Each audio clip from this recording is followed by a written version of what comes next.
The time is just gone 9:32 a.m. as we continue with news and views.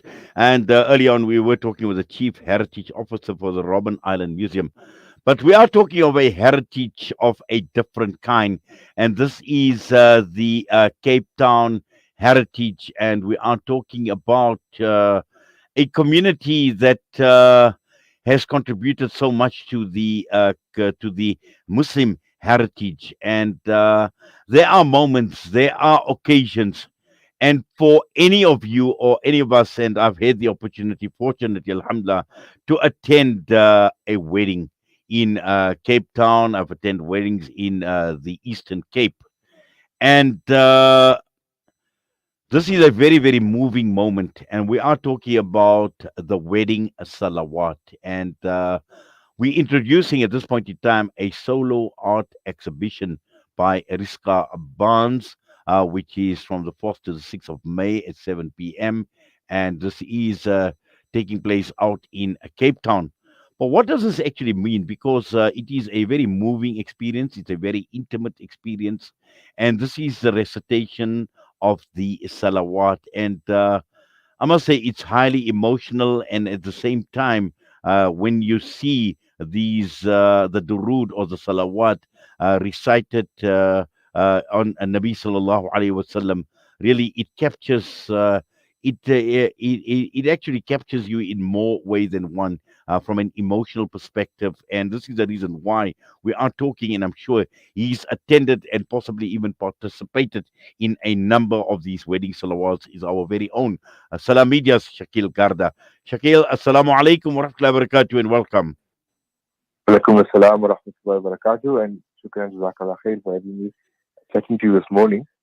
Queen Anne. Yeah, yes, I mentioned that I'm sure you've attended many a wedding, and the wedding salawat is the highlight of the wedding. We know everything goes on, in the build up, and the bride and the groom and the stage, and the fashion and the food and everything else. But that moment when that wedding salawat is recited is an extremely special moment, Shakil. Yes, no, definitely. I think for many children growing up, and then later on, for males, it would be, it's something that you look at from the perspective of accepting somebody and your family on behalf of you, taking charge of that bride and bringing her to your home.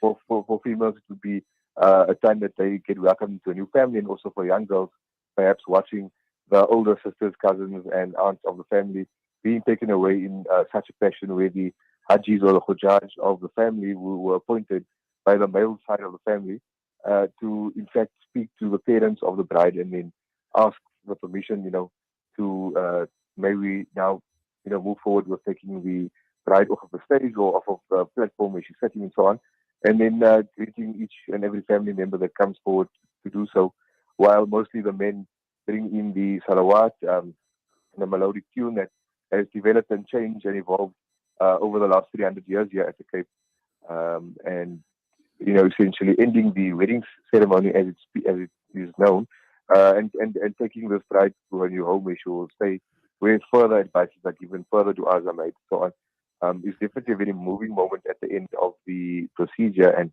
to see someone that has captured photography over the last 12, 15 years in Cape Town now displaying her photographs, and then we'll be able to tell her own story as well of being the one capturing this, and what it means to her and what it means to the community that comes and views it, and also new people that are foreign to this tradition coming to the exhibition and then understanding perhaps what it is that moves a community to uphold this tradition for so many years. Well, definitely, and also capturing that moment, capturing that special moment, which is what Rizqua Barnes is talking about in launching this first solo exhibition, which is called the Wedding Salawat. Because the reason why it is special is it's a moment of mixed feelings, it's a moment of mixed emotions, it's a moment of happiness and a moment of sadness at the same time, where the bride is getting married, she is happy, she's embarking on a new journey, on a new life, but also a moment of sadness where she is leaving her home. And all of that can be seen very, very clearly when one attends a function like this, when the salawat is being recited. And I'm sure Rizqua Barnes has captured all of that emotion, and all of that will be on display at this exhibition. Yes, so essentially what's going to happen is from the 4th to 6th of May, there's an exhibition in Cape Town at the K Next Art Gallery. And pictures that she has taken over the last 12 to 15 years of her photography career will be displayed on the walls of the exhibition alongside some artifacts, and the sound clip that would play would be that of the salawat that would ordinarily happen at a wedding, typically, whereby the men would then bring in this melodic salawat. And just to give those who come and view the pictures a audio understanding of what they may have heard or could expect if this were to ever happen. And, also to look at inspiring the youth. I can't speak on behalf of Rizqua or our Cape Town Heritage, which is a movement that has now recently started on Instagram mostly to discuss various aspects of life in Cape Town of old and of new and of the future. Who both parties, so Rizqua and the organization, our Cape Town Heritage, would be best placed to obviously speak about the intentions and the background as to why this happened. Of course, they are occupied right now, I believe, but we will be speaking to them later. But nonetheless, it's a celebration of something, and also a, a challenge to the youth to say, do continue something this meaningful and not to be discarded in favor of a simpler exit. And maybe it's something that maybe youth maybe aren't understanding the essence of a background of, which perhaps parents who in their good intentions enforce, and often us youth don't want to listen to things that are enforced and that you must do. So sometimes inspiring people via the means of explaining things and the essence of them would be a better way of actually ensuring the continuation of many other traditions like this as well. Yes, in fact, I see a message come through from Fazila Aswad saying, "What a beautiful tradition!" And this is exactly what it encapsulates.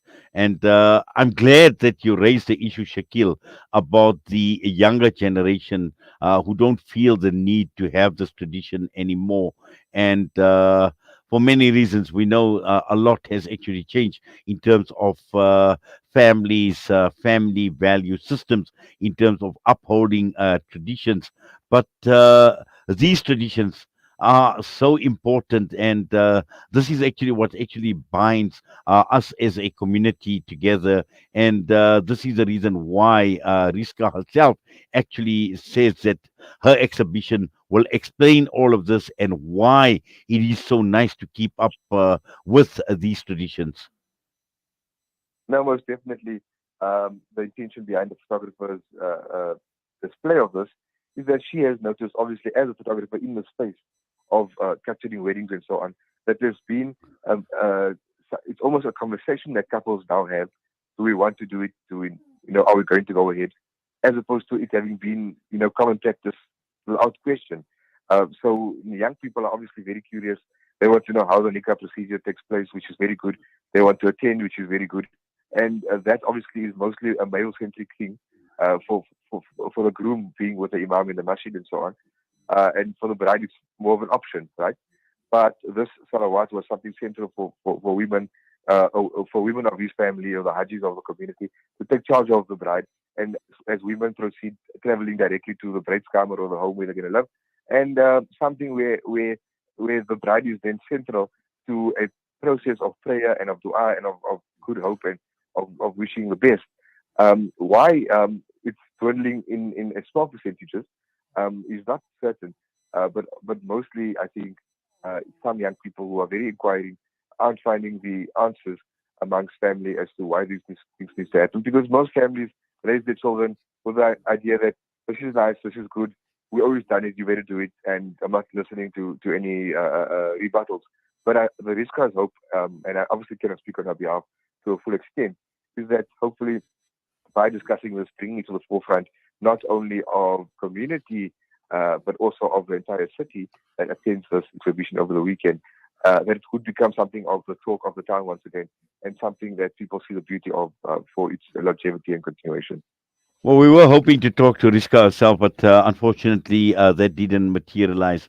But I'm sure that this exhibition is going to go extremely well with the people of Cape Town, and I'm sure many, many will be attending this exhibition to ensure how successful it is. But also at the same time, many memories will be going through people's mind, particularly the older generation who have lived with this tradition for decades and for a very, very long time. So I'm sure it's going to go well, Shaquille. And knowing Cape Town, knowing the people of Cape Town, so deep rooted in some of these traditions, the wedding salawat just being one of them. We've seen what has taken place in the month of Ramadan, the iftars, the work cup, the sense of community spirit. We see what happens when the Hujjaj leave. The shores of South Africa to embark on Hajj, when they arrive, when they come back, all of these traditions are priceless actually, and need to be upheld. And this is what makes this wedding salawat exhibition so beautiful, and inshallah it will be a success. But for now, we say jazakallah to you, and also we congratulate Rizqua Barnes for this initiative and for this exhibition, which is taking place from today, which is the 4th to the 6th of May, at 7 p.m. And it is taking place at 115 Harrington Street Gardens out in Cape Town. So, Shakil, Jazakallah for your time. Assalamu alaikum wa rahmatullahi wa barakatuh. Maaf, if I may just add before you close, inshallah, tonight, hopefully for our media viewers can look forward to some live coverage of this event, which we will attempt to do from the studio we'll be attending. And hopefully you can have a look and take a peek at what it is that Rizqua has put together and hear from some of the other curators from our Cape Town heritage and hear the rendition of the Salawat that will be made at the event as well. And if you are in Cape Town or you happen to get 9 Rand flash air flights for some reason, then pop in to the exhibition in Harrington Street at the KNX studio. Uncle Inayat, Jazakallah khair, shukran to you for your time. And of course, to all the listeners as well, who of course are curious and interested in learning about the various aspects of Islamic lifestyle across the country, inshallah. So that's assalamu alaikum from myself. Walaikum salam wa rahmatullahi wa barakatuh. Yes, Salam Media will be covering this live this evening, so you can follow us on our various social media platforms to be part and parcel of this very defining moment. And I'm sure it's going to be very, very inspiring. And this is now the Wedding Salawat, and this is the launch of the solo exhibition by Rizqua Barnes. We wish her well. We congratulate her on this achievement. The time is just gone 9:45. We come back. We'll be joined by clinical dietitian Kathy McGaw. We're talking about the hazardous truth behind the viral Prime Energy drinks.